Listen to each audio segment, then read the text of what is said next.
This is a mock counseling session featuring the ACEs assessment by Rebecca Blanchard, Kenny Jackson, Carrie Holman, and Kelly Taylor. In this clip, you will see that the client is a Caucasian homosexual couple. They've both lived in Charlotte for 25 years. The couple married when marriage became legal in North Carolina in 2014. They are seeking counseling due to communication issues within their marriage and ongoing financial hardship. Both individuals are currently being seen separately in individual counseling as well as pursuing couples counseling, which is featured here. Communication differences consist of one stonewalling and the other practicing contempt. Stonewalling is a refusal to communicate or cooperate by delaying or blocking, and by refusing to answer questions or giving evasive replies. Contempt consists of disrespect, mocking with sarcasm, ridicule, name-calling, eye-rolling, or scoffing. The ACEs assessment was recommended due to differing childhood experiences that the therapist believes may be impacting communication styles within the marriage. In individual sessions, both have made comments indicating varying degrees of normalcy in childhood. The counselor is administering this assessment to bring awareness to the couple's different experiences and how this might be impacting their overall well-being, as well as their ways of communicating with one another. For the purpose of the video, it is important to remember that the relationship is the client, as opposed to separate individuals. However, the assessment will be administered individually to ensure confidentiality. So, welcome back, and I'm glad that y'all returned for another session. This is our third session together, and I've really enjoyed our time together.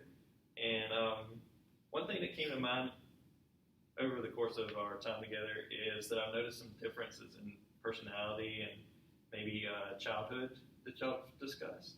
And I feel like it may be beneficial to do an ACE assessment individually, and then maybe come together to talk about the results and compare those. What do you guys think about that? What is that? It's an assessment that evaluates like childhood trauma to see if anything happened that in the past that may be still pertinent today. Yeah, sounds good. Sound good? Mm-hmm. Okay. So we'll be taking that individually because that's the way it's supposed to be administered, and then we'll be discussing the results again as a group. So you're both comfortable with that? Yeah, I think so. Okay. All right. As you saw in the introduction, Counselor Kenny explained what the ACEs assessment is and the purpose of taking it. It's important to inform the couple that the purpose of the assessment is not to feel judged, but to develop a better understanding of themselves and their partner. Additionally, it's important for the counselor to protect the confidentiality of both individuals, as the partner may not be aware of the other's adverse childhood experiences. As you'll see in the upcoming clips, our clients will be taking the assessment individually. Confidentiality should be explained to the couple so that they may feel safe and comfortable.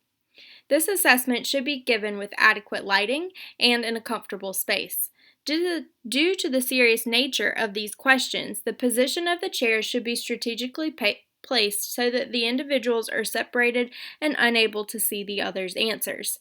Additionally, the counselor should be positioned in order to foster communication, safety, and an unbiased perspective in which they are equally aligned with both individuals. This assessment is based on retrospective self-report. Therefore, it's imperative that the counselor have a relationship with both individuals founded on mutual trust and respect so that they feel comfortable being honest. This assessment has been adapted with the counselor providing the questions in written form to protect the confidentiality of the individuals. So question one, did a parent or other adult in the household often swear at you, insult you, or put you down, or humiliate you, or act in a way that made you afraid that you might be physically hurt? No.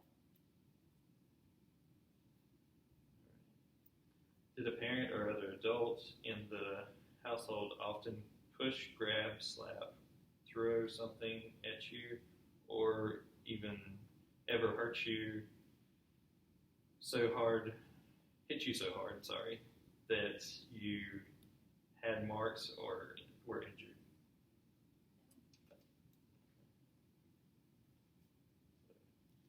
Did an adult or a person at least 5 years older than you ever touch you, fondle you, or have you touched their body in a sexual way, or try to actually have oral, anal, vaginal sex with you?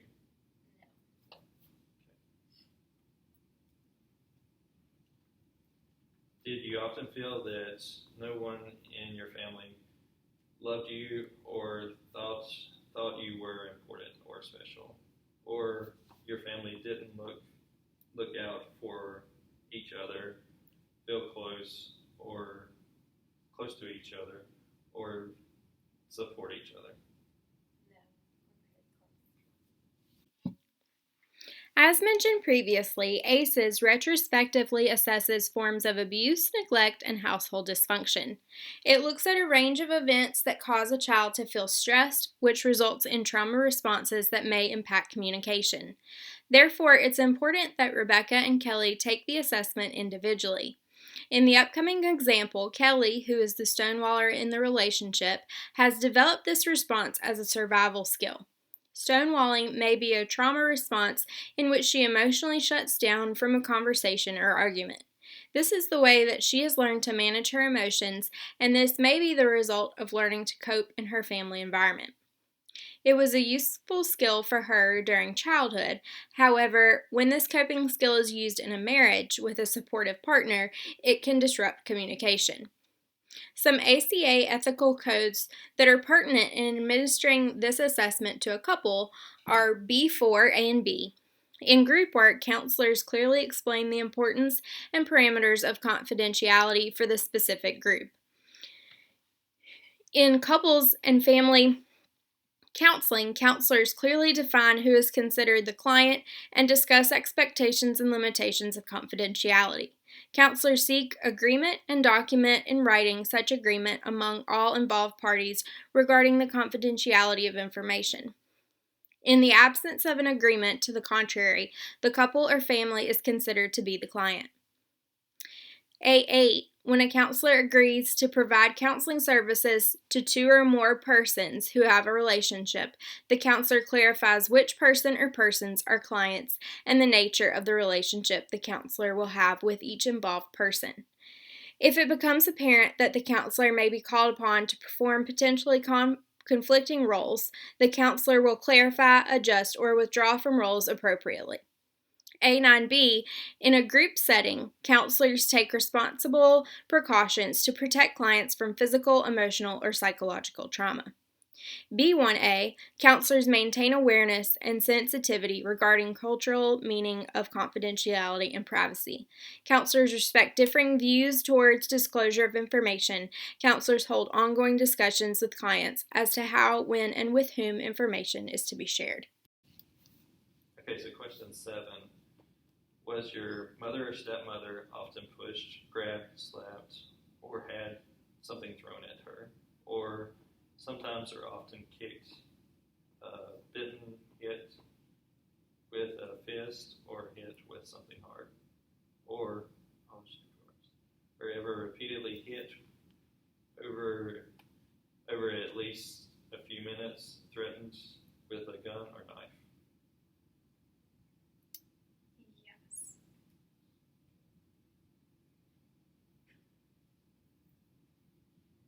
Did you live with anyone who was a problematic drinker, alcoholic, or who was on street drugs, used street drugs?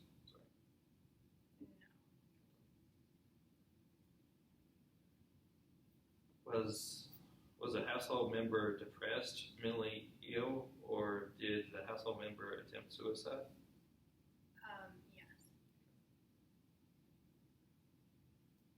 Did a household member go to prison? No. When a counselor reviews ACEs assessment results with a client, the counselor should explain the meaning of the results from the assessment to the client individually. Scores range from 0 to 10, with the latter representing full exposure at some point in the first 18 years of life to 10 forms of household dysfunction and abuse. In this example, Kenny, the counselor, will use the assessment to drive the remaining couple's counseling session. Using the results from this assessment, the counselor will discuss what the couple feels comfortable disclosing to each other in session together. It may be helpful in individual sessions to further explore the client's past and how this might impact their relationship and communication. It's important to note that other types of adverse childhood experiences may lead to chronic stress other than those listed in the questionnaire. As you'll see in the last clip, Kenny the counselor brings up the ACEs assessment but does not disclose any information. He allows Rebecca and Kelly to be the ones to disclose information to each other. The ACEs assessment is a great opening for conversation and can be insightful for Rebecca and Kelly's communication styles. Counselor Kenny will work with Rebecca and Kelly in future sessions to better understand each other and learn more about the different communication styles they have. So we took the ACEs assessment individually, and we discussed the scores. Now that we're back as a group, is there anything that you two would want to discuss? Some reflection from the ACE assessment, or something that came to mind while you were taking? I guess it really just made me appreciate my family. I didn't realize some of the things that people go through, so it made me appreciate how supportive they are. So it really made you realize some of the hardships that a family environment can be like. Mm-hmm. Yeah. Grateful. So Kelly, what about you? It just brought up it just made me remember things that I had clearly blocked. I just felt it was very invasive. Mm-hmm. I answered them truthfully, but I just thought they were very invasive, things that I didn't remember. Went really deep for you. Really deep. Yeah. So, sounds like some things that you haven't thought about in a while. Well, I don't think about them for a reason. Sounds like hurtful memories. Really. When I was taking it, I know there were some that you would have said yes to. The really abusive one, I was like, well, I know that's her mom. Yeah, I mean, that's just how she is. I don't know. Okay. So, how do you feel like your relationship with your mom comes into play in the relationship? I mean, I just feel like she's the worst. Yeah. I just feel like I always had to fight for her. So pause for a second. How does it feel to have Rebecca say that about your mom? I mean, her family is like sunshines and daisies.